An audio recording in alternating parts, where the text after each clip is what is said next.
Ce furent les années les plus noires d'Amérique latine. Quand en mars 1976, le général Videla prend le pouvoir en Argentine, tous les pays du cône sud sont déjà sous la coupe des militaires. Exécutions sommaires, tortures, disparus. Qu'il s'appelle Stroessner au Paraguay ou Pinochet au Chili, tous mènent une répression féroce au nom de la lutte contre le communisme. Comment en est-on arrivé là? Bien sûr, l'ombre des États-Unis plane sur les dictatures latino-américaines, mais ce que l'on sait moins, c'est le rôle joué par la France dans leur genèse, et notamment en Argentine. L'enquête commence à Théoul, dans le sud de la France. Anciens légionnaires, parachutistes, pieds noirs ou membres de l'OAS, les nostalgiques de l'Algérie française sont réunis au grand complet. 40 ans après notre déracinement, nous avons voulu rendre un hommage particulier à tous ceux des nôtres qui sont tombés pour la défense de l'Algérie française. Cette histoire... Voici le doyen du rassemblement, le colonel Lachroix, 96 ans, qui fut condamné à mort pour sa participation au putsch des généraux d'Alger. C'est un témoin capital, car pour comprendre l'influence des Français sur les dictatures latino-américaines, il faut remonter le fil du temps et plonger dans l'histoire des guerres coloniales. Vraiment, j'avais vécu en Algérie, j'avais vécu dans tous les pays arabes. Je ne pouvais pas admettre qu'on perde l'Algérie. Tout commence pendant la guerre d'Indochine. Nommé à la tête d'un régiment en 1951, Charles Lachroix est fasciné par l'organisation du Viet Minh, qui tient tête aux Français, pourtant plus nombreux et mieux équipés. En arrivant en Indochine, et tout de suite, ou presque tout de suite, je suis tombé sur le livre rouge de Mao Tse-tung. Je l'ai lu de bout en bout. C'est le premier devant lequel j'ai compris que ce qu'il appelait les arrières était plus fort que la troupe et qu'il fallait soigner les arrières avant de soigner la troupe. L'ennemi que j'avais devant moi en Indochine, c'était un ennemi qui était adroit pour se servir des populations. Quand vous en arrivez à un point, vous ne pouvez pas le pisser sans que votre adversaire le sache, on n'en sort plus. C'est ainsi que naît la théorie de la guerre révolutionnaire. Pour Lachroix, le Viet Minh est un agent du communisme international qui opère sous le masque de l'indépendantisme. Son arme, l'endoctrinement des populations. Conséquence, dans la guerre révolutionnaire, il n'y a plus de ligne de front, car l'ennemi est partout. 7 mai 1954, les Vietnamiens gagnent la bataille de Dien Bien Phu et avec elle l'indépendance. Pour les militaires français, c'est l'humiliation. Ancien résistant, le capitaine Paul Ossarès assiste à la débâcle. La défaite de Dien Bien Phu a été un choc. Une bonne majorité de militaires français trouvaient qu'il fallait tirer des leçons de cette défaite et puis éviter qu'on ait les mêmes déboires en Algérie. C'est pendant la guerre d'Algérie que l'état-major de l'armée se rallie définitivement à la théorie de la guerre révolutionnaire, encore appelée guerre subversive.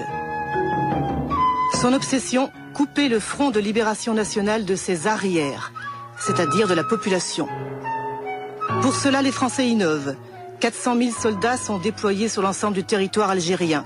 C'est la technique du quadrillage, la première application concrète de la théorie de Lachroix. Et puis le 7 janvier 1957, le ministre Robert Lacoste prend une décision lourde de conséquences. Il remet les pouvoirs de police au général Massu, qui commande la 10e division parachutiste. L'objectif, anéantir l'organisation politique et militaire du FLN, qui multiplie les attentats terroristes dans la capitale algérienne. Commence alors la bataille d'Alger, où les paras investissent la Casbah pour traquer les poseurs de bombes. Désormais, ils sont les seuls maîtres à bord. Leur chef, c'est le colonel Bijard, un ancien résistant qui a gagné ses galons en Indochine. Vous avez dit qu'au début, ce rôle de flic, ça vous plaisait pas trop. Oui, mes hommes non plus. Mes capitaines préféraient le djebel, le combat contre un homme qui se bat en face de vous, qui se bat bien, bah tant mieux, quoi. Voilà, c'est vrai, c'était plus dans notre nature que de faire un travail de flic. On l'a fait un travail de flic rapide, quoi. un apparat.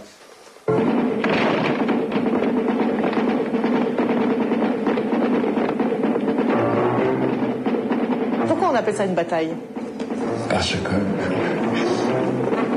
Parce que c'était une action où on devait capturer des gens armés et éventuellement les tuer.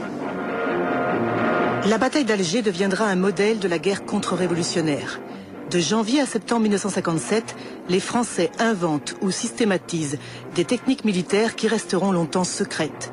Il n'y a pas d'image d'archives. Seul un film de fiction italo-algérien, réalisé en 1965, permet de reconstituer les méthodes de la bataille d'Alger. Boycotté par les grands réseaux de distribution, le film a été très peu vu en France. Est-ce que vous avez vu le film La bataille d'Alger? Magnifique, magnifique. C'est proche de la vérité comme on ne peut pas mieux faire et c'est remarquablement joué. Mathieu Philippe, guerre, Indochine et Algérie. Grade. Qui est pour vous le colonel Mathieu du film? Le colonel, et c'est Bijard. C'est une organisation à pyramide composée d'une série de sections. Chaque militant ne connaît de l'organisation entière que 3 membres maximum. Son responsable qui le choisit et ses 2 subordonnés qu'il a lui-même choisis. Nous devons procéder aux recherches nécessaires afin de reconstituer toute la pyramide pour arriver à l'état-major. La base de ce travail est le renseignement. La méthode est l'interrogatoire. Et l'interrogatoire devient une méthode lorsqu'il est conduit de façon à toujours obtenir une réponse.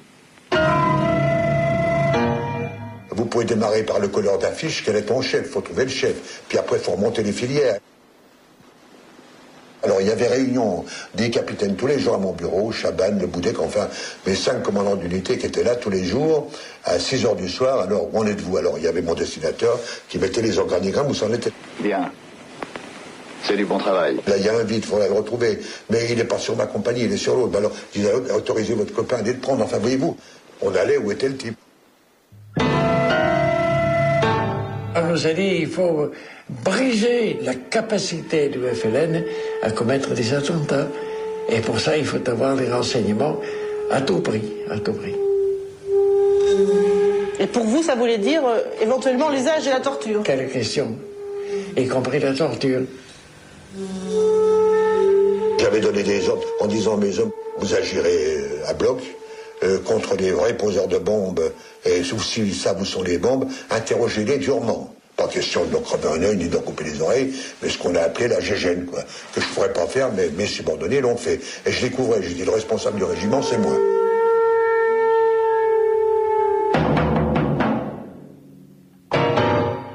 L'escadron de la mort, c'était un certain nombre de sous-officiers mis à ma disposition par Massu, dont je ne dirai jamais le nombre ni les noms pour que ça ne leur retombe pas dessus.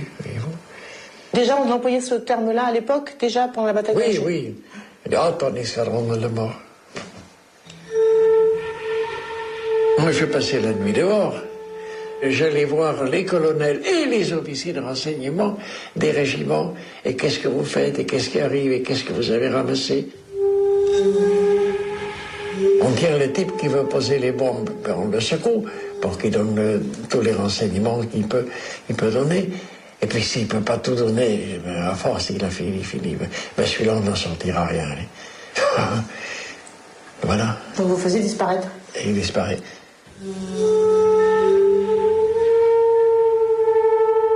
Cette technique de disparition, vous confirmez qu'elle est inaugurée là-bas pendant la bataille d'Alger? Oui, oui, oui. Escadron de la mort, disparu, ces méthodes ont donc été inventées en Algérie. À l'époque, seul Paul Tedjen, le préfet de police d'Alger, avait dénoncé l'existence de disparus parmi les 24 000 prisonniers qu'il avait officiellement enregistrés. On m'a pas rendu 4 000 lorsqu'au mois de septembre 1956, 57, j'ai fait le compte, il m'en manque trop. Où sont-ils? Dans les camps, à Port-de-Cazel, même pas. Je suis allé à Port-de-Cazel pour voir, il n'y était pas. Il a disparu.